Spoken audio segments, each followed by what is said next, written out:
What's up everyone, welcome to my channel again. And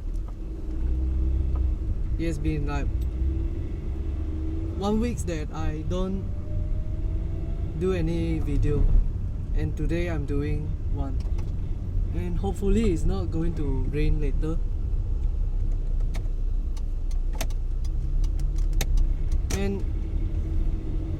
And you realize I'm not in a persona today. I'm in a Peruda Kancil. It belong to my mom's, and honestly, Kancil is like better than persona in terms of fun.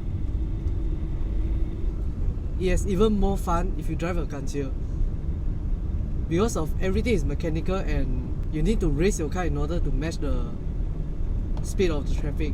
And well, today I'm driving Kancil not to talk about it's good or bad, but I'm talking about slip clutch. So what is slip clutch? It's basically a nightmare of manual car or clutch-based CVT.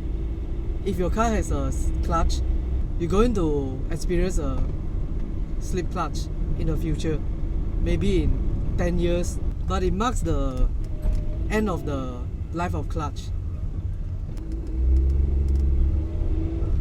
And this car is already more than 10 years. It already experienced slip clutch. So how do you know if your car has a slip clutch? For normal car, if you don't match your RPM while shifting your gear, you experience a jerk like this. But if your car is slipping, you won't experience that much. And if you are driving very slow in a very high gear, like in the 5th gear, driving 40, and then you try to float it, in normal car you only stress the engine, and it's very bad for the engine. But if your car has a slip clutch, it won't. The RPM just raise up like you are in neutral. And slip clutch can be dangerous also. Slipping means more friction, and more friction means more heat. And everyone knows heat is not a good thing. Heat is only good if you are doing a cold start. Besides that, you have a meter to track your engine temperature, but you don't have a meter to track your clutch or your transmission temperature.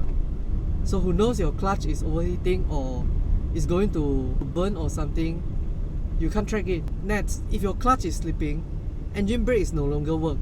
You know, if you drive a manual, if you leave your car in gear and you didn't step on the clutch and you brake, it actually brake faster because of the friction and the inertia of the engine. But if your clutch is slipping, those things no longer affect your braking.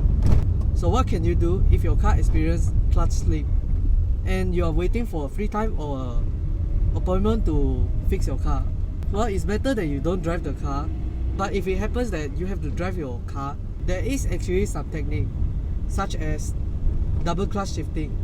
Double clutch shifting is a technique that most of the bus driver or lorry driver use. So double clutch shifting is, if you want to shift from 3rd to 4th, you press the clutch, move to neutral, release, press again to the 4th and release, and continue to drive. It can be go very fast like this, and it can be used for downshift also. Next is throttle control. When you realize your RPM is going faster, you can reduce a little bit of throttle. It is very simple, just release a little bit of throttle until the RPM match. And if you are very good at manual, you can perform a clutchless shift. As the name said, you shift a gear without using a clutch.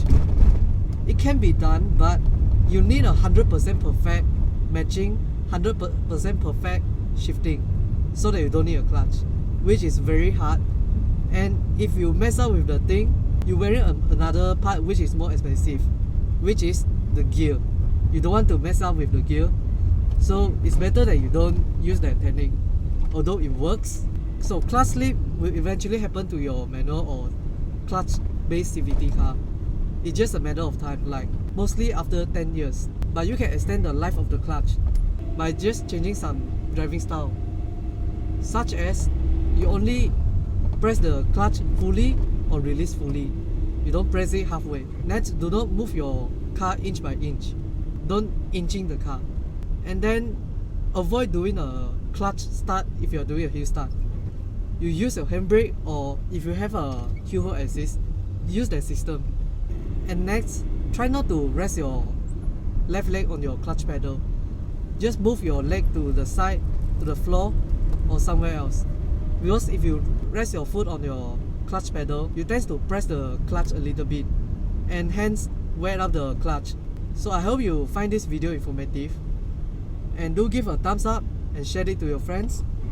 And if you haven't, subscribe to me, and I'll see you in the next video next week.